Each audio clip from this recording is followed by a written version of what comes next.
Hi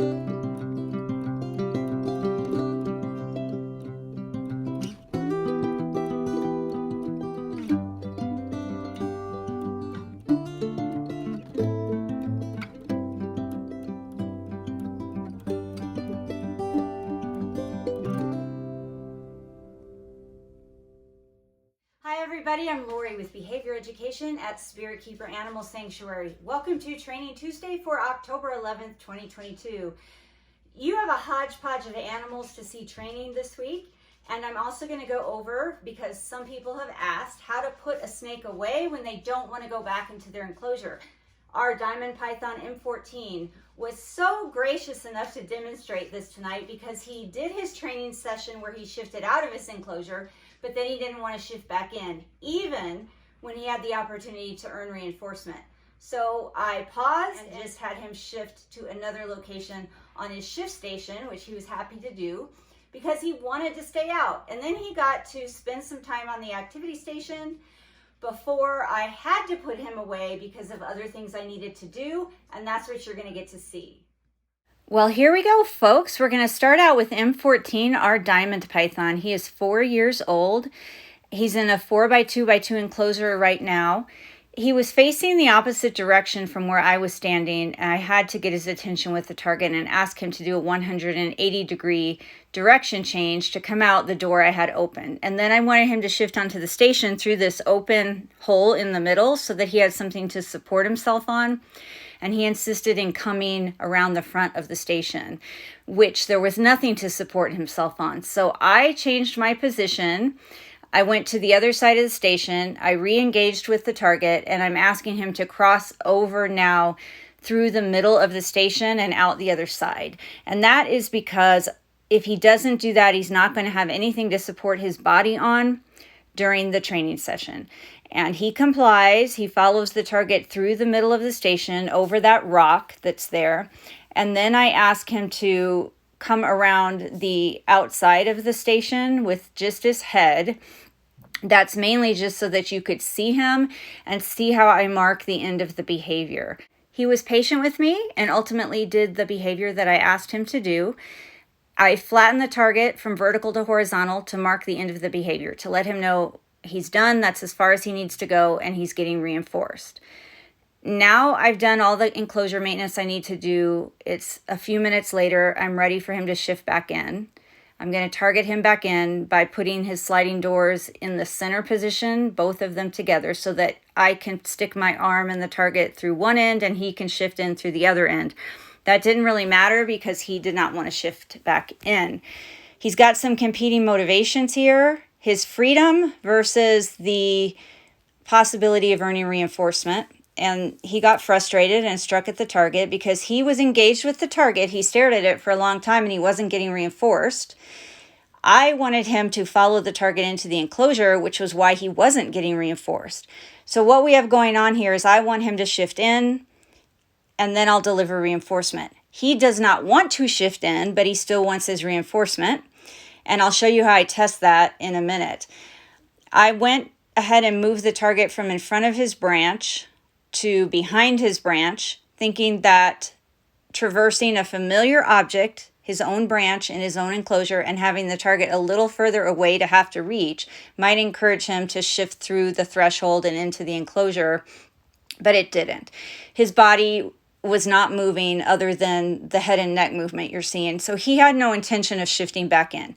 So in order for me to see if he just didn't want to go back in or if he didn't want to engage in the training session, I asked him to shift to another location outside of his enclosure. I'm just going to ask him to change his position on the station. So if he engages with the training session outside of his enclosure, then I know that the issue is not the training session itself, but the fact that he does not want to go back in his habitat. And he does engage with me during this training repetition. I just had him cross over from one side of the station to the other, and then I deliver the reinforcement. He does a fine job. He pauses at the target when I mark the end of the behavior, no problem. And he takes his reinforcement reasonably, meaning he didn't lunge at it or do anything crazy.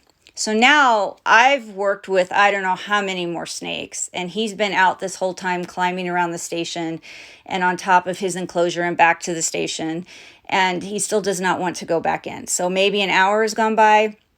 I choose to use the snake hook. The snake hook is a no choice cue for the snakes. If I use the snake hook, it means they are getting picked up and they can't opt out.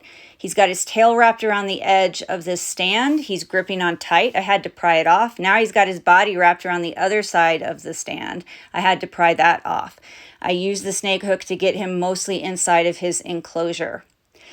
Now I'm trying to rest him on his branch, and he has turned around. He's trying to climb back out of the enclosure down the snake hook. I work with him slowly until the majority of his body, or at least the heaviest part of his body, is resting on the branch. And then I gently start unwrapping the hook from his body. I'm not trying to unwrap him from the hook. I am gently and slowly and strategically twisting the hook left and right until his body is unwrapped from it. And I use my hand a little bit there. He turns to look at what I'm doing, and that motion was what enabled me to release the snake hook from him completely. But then he tried to come back out the door, so I used the hook to gently set him back in. And again, he's climbing down the hook, trying to come back out the door. I finally get his head and neck on his branch, and he's coming back towards the door again. But I'm able to finally get it closed. So what you just witnessed is one of those rare situations here at Behavior Education where the snake is not given a choice in what's about to happen to them.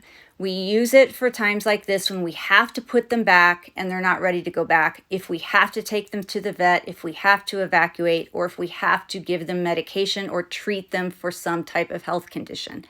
That is the only time basically that they are given that no choice cue, which here is the snake hook. And so I never use that snake hook at any other times other than when the snake is going to be picked up and put into their habitat, put into a carrier, or held for medication or some other reason.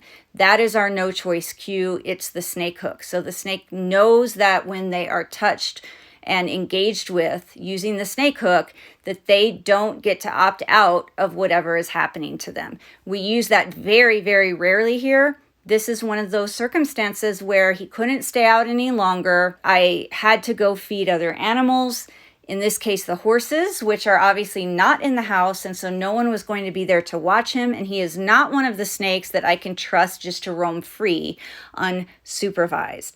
Other choices that I had, I could have set up an exercise tent and placed him in there instead, but I still would have had to pry him off of that exercise stand that he wanted to stay on and put him into the tent. And so in this case, I just went ahead and put him back into his enclosure. I think this situation is a little bit like telling your kids that it's time for bed and they can't stay up any longer and to go to their room. Hi guys, so I have to interject here before we finish up and tell you that I fibbed a little bit at the beginning of the video, but I didn't mean to. If I would have included every training session that I did this evening, this Training Tuesday video would be over an hour long. I didn't realize I got carried away working with so many animals, and some of the animals I did more than one training repetition with during their session.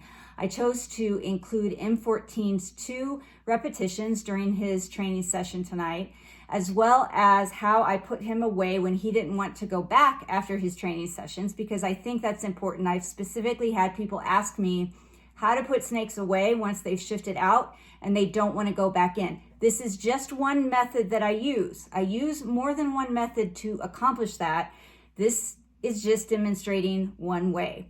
The other training video I chose to include is of our 8-year-old Morelia Bredli Bennu, who was relinquished to us about 4 years ago for biting. He is the only snake that has ever bitten me, and he's doing very well. And I wanted to show you his target training session. I've been target training him for a while now. He's doing really, really well. We had a little glitch during his training session, which you will see, but it wasn't anything to do with him. It was something to do with what he was eating. So enjoy, and I will save the other training sessions for another time.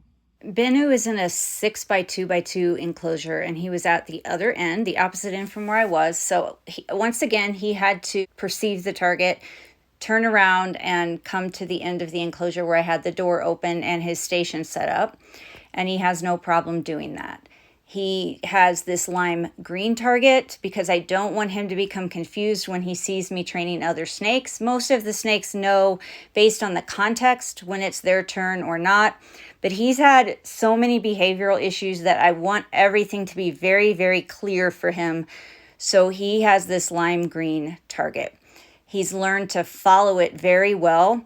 Occasionally he loses focus, but he re-engages really quickly. And he follows the target out onto the station.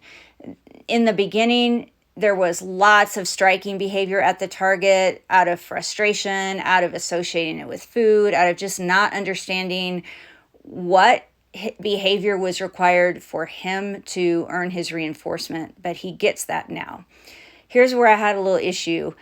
I fed him 100-gram Reptilink, and it was one of the long ones. So they have 100-gram fat ones and 100-gram long ones. This was a long one, and it broke almost completely in half when he took it, and I still had the tongs on it.